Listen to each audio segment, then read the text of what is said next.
ఒమర్ అబ్దుల్లా కశ్మీర్ ముఖ్యమంత్రి ఈ రోజున ప్రధాని నరేంద్ర మోదీని పొగడ్తల్లో ముంచేశారు. ఈ రోజున కశ్మీర్ రాష్ట్రంలో ఒక ప్రపంచ రికార్డు నెలకొన్నది.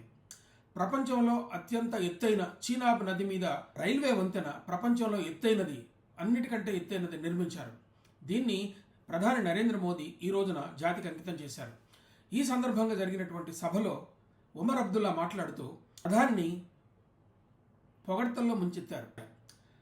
శ్రీనగర్ ప్రజలకు, కశ్మీర్ లోయలో ఉన్నటువంటి ప్రజలకు వాళ్ళ కళ ఇప్పటికి నెరవేరిందని, దాదాపు దీనికి 50 సంవత్సరాలు పైగానే పట్టిందని, దీనివల్ల ప్రజలకు ఎంతో మేలు జరుగుతుందని చెప్పాడు.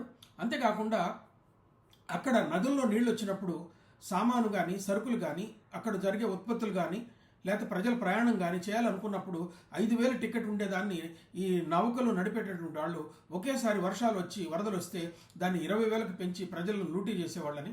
కానీ ఈ రోజున రైలు రావడం వల్ల శ్రీనగర్ లోయలో వచ్చేటటువంటి ఉత్పత్తులు, పూలు కానీ, పళ్ళు కానీ, ఇతర వేరు పదార్థాలు కానీ మెయిన్ ల్యాండ్కి తీసుకుపోయి వాటిని మార్కెట్ చేసి వాళ్ళు జీవన భృతి పొందేటటువంటి అవకాశం దొరికిందని, ఇది నిజంగా శ్రీనగర్ లోయలో ఉన్నటువంటి ఆ ప్రాంతాల్లో ఉన్న ప్రజలకు ఒక వరదాయిని అని చెప్పి ఆయన చెప్పుకున్నాడు.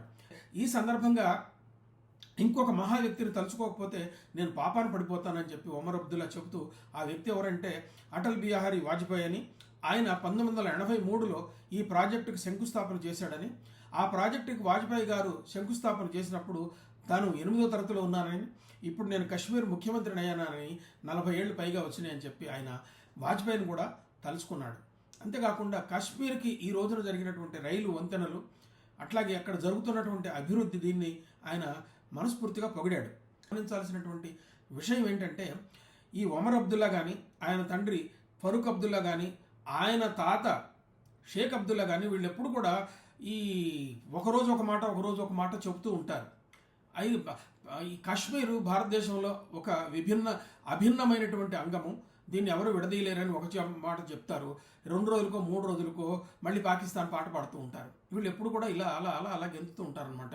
ఇది మనం చరిత్రలో చూసుకుంటూ వచ్చాం. కశ్మీర్లో మిగతా రాష్ట్రాల్లో జరిగినటువంటి అభివృద్ధి అంతా కూడా శ్రీనగర్ లోయలో జరగాలని చెప్పి భారత ప్రజలు కోరుకుంటున్నారు.